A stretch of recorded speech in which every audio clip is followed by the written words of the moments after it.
Hello, Mizzou fans. Darren Whitick with the Tiger Club of Kansas City. We welcome today Mizzou baseball coach Steve Bieser for his second visit to Kansas City. Thanks for coming up today, Steve. Well, thanks for having me. It's a joy talking to this group, and they continue to ask great questions, and I enjoy talking baseball. Fall ball is over, but that doesn't mean the work has stopped for you. You talked a lot today about analytics and data, metrics, and even culture that you're building with your team. So what goes into the off-season preparing you for this spring? You know, a lot of the things that we're working on right now is just building that culture. So we spend time in the classroom, talk about what we want our culture to look like, what we want our players to do out in the community, how we want them representing the Missouri baseball brand. And that's what we're building right now, along with being able to use some of the analytics that we found over our fall ball season, show them these numbers and show them how they can improve those numbers are really important to us. And as we head into the spring, you're coming off a 36-win season, which was the most for Mizzou since 2008. You lost a few guys to the draft, but you mentioned 20 guys coming in. You got some good players back. 2 freshman All-Americans are on the team, so you got to be really excited about the spring. Yeah, we are. I think that one of the things about this group is they're workers, and they put the work in, they put the time in.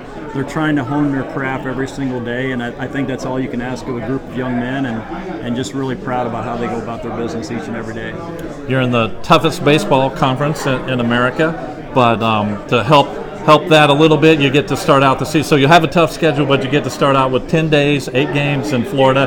That's got to be something the guys are looking forward to. No, it's not easy. You got Miami and FIU in there, so it's going to be tough, but be kind of helped by spending 10 days in Florida. It will. I mean, part of it is we don't. The uncertainty is how many times are we going to be on the baseball field before we open up on February 16th, and that's what presents the big challenge of just.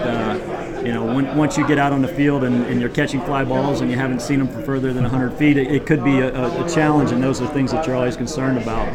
But getting away on that break, it's kind of a spring break trip where we get a chance to spend a lot of time with our players, developing our brand of baseball, and also, we've got to spend time on the road keeping up with the classwork as well.